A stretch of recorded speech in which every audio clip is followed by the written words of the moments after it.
ऋषभ कोलकाता चाकरी करथिला। से सब शनिवार राति को वर्धमान आसुथिला। एबे नुआ नुआ चाकरी थिला, तेणु स्त्री को निज सहित रखी पारि नथांता। तांकर विवाह को 2 वर्ष हो जाय थाए। सेमितिरे भी माँ पूर्वर ही कहि देथिले, विवाहर अर्थ या नुहे जे आसु आसु परदेश नहीं कि चली जाओ। एबे आम पाखरे रहिबा को किछि दिन दियो, किछि रीतिनीति शिखिबा को दियो, तापर नै जिवु। रविवार दिन थिला। मौली घर सफासफी करिबार लागि थाए। सासु माँ पार्वतींकर शब्द आसे, अरे बहु टिके ही आचार जाटाकू खरारे रखी दे। जाटी ता हाथरू खसी जाए एवं भांगी जाए। ए कथारे माँ एते कटु कथा कहती जे कांदी कांदी तार आखि फुली जाए। ऋषभ मौली को कांदिबा देखुथिला, किंतु किछि कहबाकू साहस करूनथिला। से बिचारा सकाळू ही लागि थाए। तार नणद रमा आसी जाए। रमा माँ पाखरे बसी निज असुविधार कहानी कहथाए। तेतेबेले बापा आसी जांती।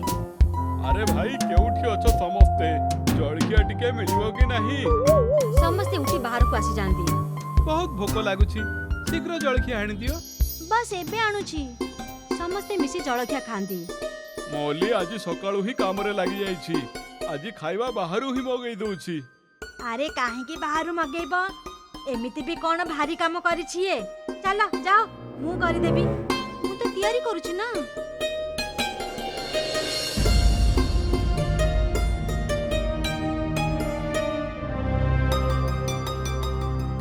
चलो मौली, आम सहित टिके मार्केट चलो।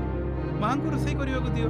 पार्वती तो साहस करी बसी जाइथिला किचन रे, किंतु बाजी तो ओलटा पड़ी गला ना। हाँ हाँ जाओ बुला तुमे माने। मु सारा जीवन खुआइछि, एबे मध्य करि देबी। मौली मार्केट जीवा तो केवल गोटे बहाना थिला। चलो फिल्म देखि करी आसबा। अल्प बहुत शॉपिंग भी करी संध्या रे फेरिबा। माँ एवं रमा दीदी पई साड़ी नेकी जिबा। शॉपिंग करू करू बहुत देरी हो जाय थाए। आज तो मोर रक्षा नाही। मते तो केवल गोटिए ही संडे मिलुची। तुम सहित समय काटिबा पई एते दूररु दौड़ी दौड़ी आसुची। आउ तुमे जे पूरा दिन रोसई करिबारे ही व्यस्त रहउछ। 2 जण मिसी पूरा दिन एकाठी बिताइले। संध्या बेले फेरिबा परे मां को राग पंचमरे पहुंची जाइतिला। तुम दुई को घर को आसीबा कोन दरकार थिला? आउ टिके समय बुलाबुली कलनी कोन मु बुझुनी? मो झियो आसीबा परे तोर काम बढ़ी जाउची ना। मां मु निजे निजे तो के वड़ जाउनी ना। आपन को जा कहिबार अछि निज फोन को काहे कहू नांदी। मौली निज रूम को चली जाए।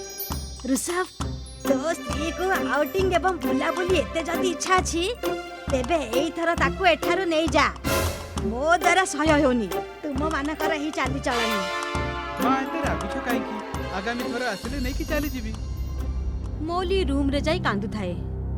अरे मौली कांदुछ काहे की? आसंदा थर को आसिले मु तुमको मो सहित नै जीवी। एबे तुम चुप हे जाओ। ऋषभ मते डर लागुछि जे तुमे जीवा परे कोन हेबो मोरो। मां गोटे मिनिट मते शांति रे बंचिबा को देबेनी।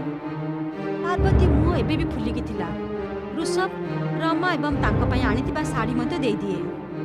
निज स्त्री पई मते साड़ी आनिथिबु ताहा त हमको देखैलुनी। मां एते पैसा मु रोजगार करूनी। तुमको कोन लागुछ मु ता पई साड़ी किनिबा को नै जाईतिली? मां ताकू आसीबार 2 वर्षरु अधिक हेई गलानी। से बिचारी केबे घरर एरुंडी बंध मध्य डेइनी। गोटिए दिन नै गली तो तुमे एते काहे रागुछ? तेबे नै जाना किए मना करिछि। ऋषभ कथा आगो को बढ़ेबा को चाहू नथिला। से निज रूम को चली गला। मां को राग शांत होई नथिला। तेबे गोटिए दिन तार बाप घरु ता बापा ताकू नेबा पई आसी जांती। ता मार ऑपरेशन होबा को थिला। हाँ हाँ नै जाओ निज गेली को। जे पर्यंत मन करूछि से पर्यंत निज पाखरे रख। हमर दरकार नाही। मां आपण काहे के एते राखुछंती? मु 2-4 दिन भितरे आसी जिबी। जा ना किए रखुछि तते। सेते बेले ऋषभर बापा आसी जांती एवं कथा को संभाଳି नियंती। बहु तुमे जाओ, एठार कथा मु बुझि नेबी। मौली निज बापांग सहित चली जाए। शनिवार दिन जेबे ऋषभ आसे तेबे तो स्त्री निज बाप घर को जाइछि। मु त मना भी करिथिली। ठीक अछि मां, बापा कहि दैथिले मते। ऋषभ सोमवार को फेरी चली जाए। माँ दिन राति एही चिंतारे रहउतिले जे से केमिति बहुठारु पीछा छड़ेबे। 4 दिन परे जेबे मौली को ता बापा छाड़ीबा को आसंती तेबे एते शीघ्र काहे की आसीगलु? किछि दिन जाए मार आउ टिके सेवा करिथांतु। माँ बड़ दीदी आसीगले तेणु मु चली आसीली। ମୌଲି ଆସୁ ଆସୁ ଘର କାମରେ ଲାଗିଯାଏ। ସେ ପର୍ଯ୍ୟନ୍ତ ପାର୍ବତୀ ତାକୁ ଗୋଟିଏ ଫଟୋ ଦେଖାଇ କୁହେ, ଏଇ ଫଟୋ ତୋ ରୁମରେ ପଡିଥିଲା। ମୁଁ ଋଷଭକୁ ତ ଦେଖେଇନି, କିନ୍ତୁ ତତେ ପଚାରିବାକୁ ଚାହୁଁଛି, କାହାର ଫଟୋ ଏଇଟା? ମୌଲି ଉପରୁ ତଳ ପର୍ଯ୍ୟନ୍ତ ଥରିବାକୁ ଲାଗିଲା। ସେଇ ଫଟୋରେ ସେ ନିଜ ସହିତ ପଡୁଥିବା ରବି ସହିତ ଥିଲା। ସେ ଭାବିଥିଲା ସୁଯୋଗ ଦେଖି ଋଷଭକୁ କହିଦେବ, କିନ୍ତୁ ଏହା ତ ଅନର୍ଥ ହୋଇଗଲା। ମା, ଏଇ ଫଟୋ ଋଷଭ ଦେଖିକରି ଫୋପାଡ଼ି ଦେଇଥିଲେ। ସେ ସ୍ପଷ୍ଟ ରୂପେ ମିଛ କହିଥିଲେ। ରବିବାରକୁ ଯେମିତି ଋଷଭ ଆସିଲା, ମା ତାକୁ ଫଟୋ ଦେଖେଇ କହିଲେ, ତତେ ଜଣାଥିଲା ଏଇ ଫଟୋ ବିଷୟରେ? ଏବେ ମଧ୍ୟ ଏଇ ଚରିତ୍ରହୀନ ଝିଅ ପାଇଁ ମୋ ସହିତ ଝଗଡା କରୁଛୁ? ଲାଜ ଲାଗୁନି ତତେ? କେମିତି ଲୋକ ତୁ? ଋଷଭ ଫଟୋକୁ ଦେଖି ତୁରନ୍ତ ଚିରି ଦିଏ ଆଉ କହେ, ମା ତୁମେ ଚାହୁଁଛ କଣ? ତାକୁ ତାର ବାପ ଘରେ ଛାଡ଼ିଦେବି? ଉଠେଇଛି କଣ ଭୁଲ କରିଛି? କଲେଜ ଟାଇମରେ ଏମିତି ବହୁତ କିଛି କଥା ହୋଇଯାଏ। ହଁ, ମୁଁ ଏହା ହିଁ ଚାହୁଁଛି। ଯେବେ କିଛି ଦିନ ଯାଏ ସେଇଠି ରହିବ, ତେବେ ତାର ମୁଣ୍ଡ ଠିକ ହେଇଯିବ। ମୌଲି ଶୁଣିଲା ପରେ ପାର୍ବତୀର ଗୋଡ଼ ଧରିନି। ମା, ଏମିତି କୁହନ୍ତୁନି। ବାପା କେଉଁଠି ମୁହଁ ଦେଖାଇବା ଯୋଗ୍ୟ ରହିବେନି। ଆମେ କେଉଁଠି କାହାକୁ ମୁହଁ ଦେଖାଇବା ଯୋଗ୍ୟ ରହିଗଲୁ? ତୁମେ ନିଜର ସାମାନ ପ୍ୟାକ୍ କରିନି, ଆମେ ଏବେ ହିଁ ଚାଲିଯିବା। ମୋ ମା ତୁମକୁ ଏଇଠି ରହିବାକୁ ଦେବନି। ମୁଁ ବାପ ଘରକୁ ଯିବିନି। ଏହାଠାରୁ ଭଲ ହେବ ମୁଁ ମୋ ଜୀବନ ଦେଇଦେବି। ମାକୁ ତ ଏହା ହିଁ କହିବାକୁ ପଡିବ ଯେ ତୁମେ ବାପ ଘରକୁ ଯାଉଛ, କିନ୍ତୁ ଆମେ ଲକ୍ଷ୍ନୌ ଯିବା। ମୌଲିର ଆଖିରୁ ଲୁହର ଧାରା ବହିବାକୁ ଲାଗିଲା। ମୁଁ ଏଇ ଫଟୋ ବିଷୟରେ ତୁମକୁ କହିବାକୁ ଚାହୁଁଥିଲି, କିନ୍ତୁ ଠିକ ସମୟ ହିଁ ମିଳିଲା ନାହିଁ। ମାଙ୍କୁ ମୁଁ ମିଛ କହିଥିଲି। ମୁଁ ପ୍ରଥମରୁ ହିଁ ଜାଣିଥିଲି ଯେ ତୁମେ ଏହି ପୁଅ ସହିତ ବିବାହ କରିବାକୁ ଚାହୁଁଥିଲ, କିନ୍ତୁ ସେ ଅଲଗା ଜାତିର ହୋଇଥିବା ଯୋଗୁଁ ତୁମର ମା ବାପା ରାଜି ହୋଇନଥିଲେ। ତୁମ ବାପା ମୋତେ ପୂର୍ବରୁ ହିଁ କହିଦେଇଥିଲେ। ଚାଲ ଶୀଘ୍ର ଚାଲ, ନହେଲେ ଡେରି ହେଇଯିବ। ମୌଲି ଏବଂ ଋଷଭ ଲକ୍ଷ୍ନୌ ଚାଲିଗଲେ। ମା ଖୁସି ଥିଲେ ଯେ ପୁଅ ତାଙ୍କ କଥା ମାନି ବୋହୂକୁ ବାପ ଘରେ ଛାଡ଼ିଦେଲା। କିଛି ମାସ ପର୍ଯ୍ୟନ୍ତ ଋଷଭ ଛୁଟିରେ ଘରକୁ ଆସିଲାନି। କିଛି ଦିନ ହେଲା ବାପାଙ୍କ ଦେହ ଖରାପ ଥିଲା। ତେବେ ମା ଚିଠି ଲେଖି ଖବର ପଠାଇଲେ। ଋଷଭ ଆସିଲା ଏବଂ ବାପାଙ୍କୁ ନିଜ ସହିତ ନେଇଗଲା। ଆରେ ପୁଅ, ମୁଁ ଏହି ଚିନ୍ତାରେ ଅସୁସ୍ଥ ହୋଇଯାଇଥିଲି ଯେ ବୋହୂ କେବେ ପର୍ଯ୍ୟନ୍ତ ନିଜ ବାପ ଘରେ ରହିବ। ମହିଳାମାନେ ହିଁ ମହିଳାମାନଙ୍କ ଶତ୍ରୁ ଅଟନ୍ତି। ତୁ ବହୁତ ଭଲ କଲୁ ଯେ ତାକୁ ଏଇଠିକି ନେଇ ଆସିଲୁ। ବାପା, ମୁଁ କିଛି ମଧ୍ୟ କରି ମାଙ୍କୁ ଖୁସି କରିପାରିଲିନି। ଝିଅ, କିଛି ଲୋକ କେବଳ ନିଜ ବିଷୟରେ ହିଁ ଚିନ୍ତା କରନ୍ତି। ତାଙ୍କୁ ପୁଅ ଝିଅ କି କାହାର ସୁଖ ଦୁଃଖର କିଛି ସମ୍ବନ୍ଧ ନଥାଏ। ତାଙ୍କର ଖୁସି କେବଳ ନିଜର ଅହଙ୍କାରକୁ ସନ୍ତୁଷ୍ଟ କରିବାରେ ହିଁ ମିଳିଥାଏ। ପାର୍ବତୀ ସେମାନଙ୍କ ମଧ୍ୟରୁ ଜଣେ। ବାପାଙ୍କର ଚିକିତ୍ସା ହୁଏ, ଆଉ ଯେତେବେଳେ ସେ ଫେରି ଆସିଲେ, ତେବେ ମୁଁ ତ ବିଲକୁଲ ଠିକ ହେଇଗଲି। ଏବେ ବୋହୂକୁ ଡାକି ଦିଅ। କେବେ ପର୍ଯ୍ୟନ୍ତ ବାପ ଘରେ ରହିବ? କିଛି ଦରକାର ନାହିଁ, ତାକୁ ସେଇଠି ରହିବାକୁ ଦିଅ। ଦ୍ୱିତୀୟ ଦିନ ହିଁ ମୌଲିର ବାପା କିଛି କାମରେ ଆସିଥିଲେ, ତେବେ ଭେଟିବାକୁ ଆସିଗଲେ। ଏବେ ଦୟାର ଭିକ ମାଗି କହିବେ, ନିଜ ବୋହୂକୁ ନେଇ ଆସ। ଏବେ ମୁଁ ବି କମ୍ ନୁହେଁ। ଏବେ ଶୁଣେଇବି ତାକୁ ଯେ ମୌଲି କେଉଁଠି ଦେଖାଯାଉନି। ହଁ, ଏବେ ସେ ଏଇଠି ରହୁନି। ଋଷଭକୁ ଖାଇବା ପିଇବାରେ ହଇରାଣ ହେଉଥିଲା, ତେଣୁ ତାକୁ ସେଠାକୁ ନେଇଗଲା। ପାର୍ବତୀ ଶୁଣି ଆଶ୍ଚର୍ଯ୍ୟ ହୋଇଗଲା। ନିଜ ଘରେ ହିଁ ତା ସହିତ ଏତେ ବଡ଼ ଧୋକା ହେଲା। ସେ ଯିବା ପରେ ହିଁ ଏମିତି ପୁଅଠାରୁ ତ ଭଲ ବିନା ସନ୍ତାନରେ ହିଁ ରୁହନ୍ତି। ତୁମ ଭଳି ମହିଳା ସହିତ ଏମିତି ହିଁ ହେବା କଥା। ପୁଅର ଠିକ ଚାଲିଥିବା ଘର ଭାଙ୍ଗିବା ପାଇଁ ତୁମେ ତ ବହୁତ ଚେଷ୍ଟା କରିଥିଲ। ଯେବେ ତୁମ ଝିଅ ଘରୁ ପଳେଇ ଯାଇ ବିବାହ କରିବା ପାଇଁ ନିଷ୍ପତ୍ତି ନେଇଥିଲା, ସେତେବେଳେ କେଉଁଠି ଥିଲା ତୁମର ସମ୍ମାନ? କାହାକୁ ଯେ ଠିକ ସମୟରେ ପୁଣି ତାକୁ ବୁଝାବୁଝି କରି ରାଜି କରେଇ ଦେଇଥିଲା। ପଛେ ପଛେ ଋଷଭ ଏବଂ ରମା ମଧ୍ୟ ଆସିଯାଇଥିଲେ। ପାର୍ବତୀର ପୁରା ଜିଦି ଶେଷ ହୋଇଯାଇଥିଲା। ତାଙ୍କ মুন্ড লাজরে তড়প হয়ে গেল। নন্দা ও রবি তাদের একমাত্র ছেলেকে বিদেশে পড়তে পাঠিয়েছিল, আর এই কথাটা নিয়ে দুজনের মধ্যে খুব অভিমান ছিল। তুই জানিস রমা, আমার ছেলে বিদেশে পড়ে। হ্যাঁ, এ তো খুব ভালো কথা। হ্যাঁ, এখন তো শুধু ওর বিয়ের চিন্তা আমার মাথায় ঘুরছে। শুধু একটা সুন্দরী আর সুশীলা বৌমা পেয়ে যাই। নন্দা, তোর ছেলে যদি বাইরে থেকে বউ নিয়ে আসে তখন কি হবে? না না, আমার ছেলে ওরকম নয়। আমি জানি ও আমার সব কথা শুনে চলে, আর বিয়েও আমার কথা শুনেই করবে। হ্যাঁ হ্যাঁ, কেন না, তোমার ছেলে তো রামের অবতার, তাই না? তুই আমার ছেলেকে হিংসা করিস। আচ্ছা, তুই আমাকে কালকে পনির কোপ্তার রেসিপি বলবি বলছিলি না? নন্দা সব সময় তার ছেলের কথা বলতো আর রমা ওকে বিরক্ত করত। কিন্তু কে জানতো রমার কথা একদম সত্যি হয়ে যাবে।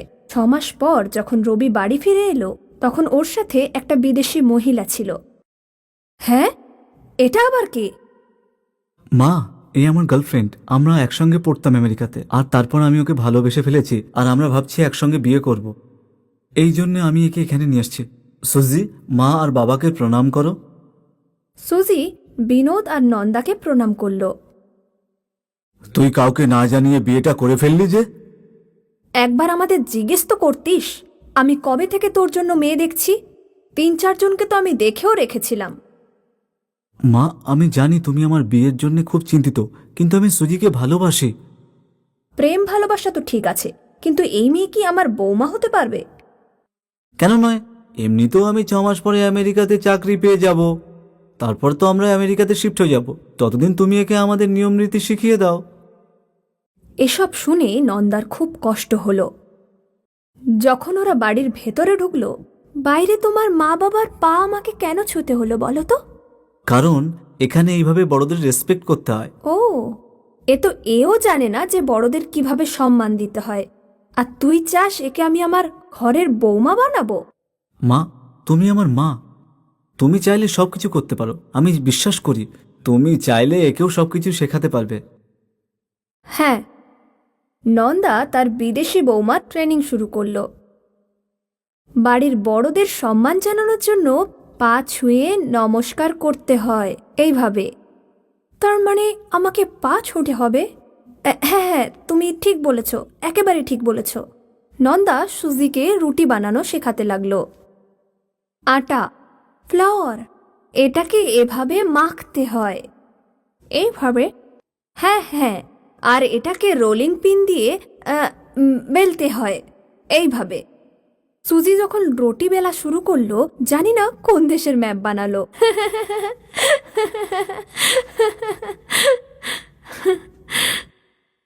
কোনো ব্যাপার না, চেষ্টা করতে থাকো। পরের দিন নন্দা সুজিকে ডাল আর সবজি বানাতে শেখালো। সুজি সব মশলা দিয়ে তরকারি বানাতে শুরু করলো। এখন সুজি খুব তাড়াতাড়ি শিখে নিল। কিছুদিন পর, গিন্নি, আরে ও গিন্নি। কি হয়েছে? কেন চিৎকার করছো? আরে নতুন সমস্যা। আমার পরিবারের সবাই এখানে বউকে দেখতে আসছে, আর সাথে মাও আসছেন। কি আর করা যাবে, আসতে দাও। কিন্তু সুজি ওনাদের সামনে বৌমার মতো ব্যবহার করবে? তুমি দেখতে যাও। পরের দিন নন্দা সুজিকে একটা শাড়ি দিল। এটা তোমাকে পরতে হবে। বাট কিভাবে পরব? নন্দা সুজিকে শাড়ি পরিয়ে দিল। সুজির সেই শাড়ি খুব ভালো লাগলো। ওয়াও, আমাকে কি ভালো লাগছে, শাড়িতে আমাকে দারুণ দেখাচ্ছে। নন্দা তার বিদেশি বউকে আশীর্বাদ করল। অনুষ্ঠানে যেখানে বিনোদের বাড়ির লোক ছিল, সেখানে তার মাও উপস্থিত ছিল। সুজি শাড়ি পরে ওখানে এলো। পরিবারের সবাই তালি বাজাতে লাগলো।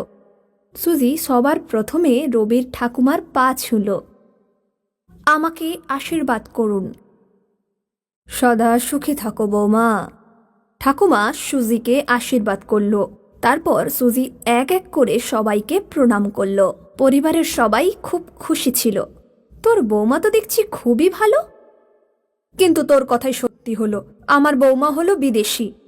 বিদেশি নয়, দেশি বিদেশি মিলিয়ে।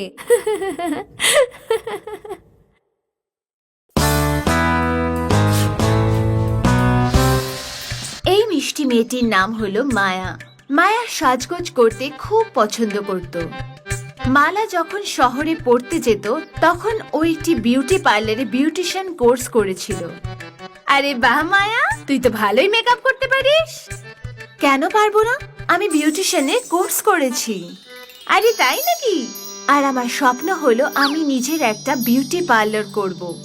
খুব ভালো। তো কবে ওপেন করছিস বিউটি পার্লার? বিয়ের পরে। তুই তো জানিস বাবার কথা, উনি টাকাই দেবেন না। উনি তো এমন ভাবেন যেন বিয়েই সবকিছু। উনি বলেন বিউটি পার্লার তৈরি করে আমি কি মেয়ের রোজগারের খাবো? কিছুদিন পর মায়াকে দেখতে মনোজ আর তার বাবা মা এলো। এ হলো আমার মেয়ে মায়া, বিয়ে পর্যন্ত পড়েছে। এই হলো আমার ভাইপো মনোজ, পড়াশোনায় খুব ভালো আর সরকারি চাকরিও করে। আরে বাহ, সরকারি চাকরি আর কি চায়? গিন্নি সবার মুখ মিষ্টি করাও। মায়ার বাবা এমন একজন জামাই চাইছিল যে সরকারি চাকরি করে, আর মনোজ প্রথম দেখাতেই মায়াকে পছন্দ করে ফেলল। ও ছিলই এত মিষ্টি। আর 1 বছর পর মায়ার বিয়ে মনোজের সাথে হয়ে গেল। বিয়ের কিছুদিন পরই মায়া তার স্বপ্নের কথা মনোজকে খুলে বলল। আমার স্বপ্ন হলো যে আমি নিজের বিউটি পার্লার খুলি। খুব ভালো, অবশ্যই খুলবে। যেহেতু মায়া সবসময় বিউটি পার্লারের কথা বলতো, তাই মনোজ খুব উদাস ছিল। Beauty parlour? হ্যাঁ হ্যাঁ। একদিন মায়া খুব রেগে ওঠে। তোমাকে আর কতবার বলবো যে আমি আমার বিউটি পার্লার করতে চাই? তুমি তো আমার অর্থনৈতিক পরিস্থিতির কথা জানো। বিউটি পার্লার খোলার জন্য অনেক টাকার দরকার। মায়া ভাবতে থাকলো, এই তো হলো আমার চুড়ি, এটা কবে কাজে আসবে? কিন্তু এটা তো তোমার বাবা দিয়েছিলেন।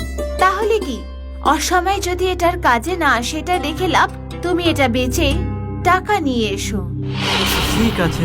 মনোজ বাজারে গেল আর চুড়িটা বিক্রি করে দিল, আর সব টাকা নিয়ে এসে মায়াকে দিয়ে দিল। টাকাগুলো দেখে মায়া খুব খুশি হয়ে গেল। পরের দিন মায়া বাজার থেকে সব কিছু কিনে নিল, আর কিছুদিনের মধ্যেই মায়া বাড়িতে বিউটি পার্লার খুলে দিল। আর গ্রামের মেয়েরা সবাই মায়ার বিউটি পার্লারে আসতে লাগলো। মায়া খুব খুশি ছিল, কারণ ওর বিউটি পার্লার খুব ভালো চলছিল, কারণ ওর রোজগার খুব ভালো হচ্ছিল। মাসের শেষে মনোজ হিসেব নিকেশ করতে বসলো। এই মাসে তুমি পুরো 20,000 টাকা লাভ করেছো। আমি না বলতাম? হ্যাঁ, আর যদি এভাবেই চলতে থাকে তাহলে আমরা খুব তাড়াতাড়ি বড়লোক হয়ে যাব। মায়া নিজের বিউটি পার্লারের কাজ চালু রাখলো। 1 বছরের মধ্যে মায়া নিজের দোকান কিনে নিল আর নিজের বিউটি পার্লার সেখানে নিল। দেখতে দেখতে মায়ার ঘর আরো বড় হয়ে গেল। আর এইভাবে মায়া বিউটি পার্লারের মাধ্যমে শুধু নিজের স্বপ্ন পূরণ করলো না, তার স্বামীকে আর্থিকভাবেও সাহায্য করলো। আর ওদের পরিবারের অবস্থা আগের থেকে আরো ভালো হয়ে গেল।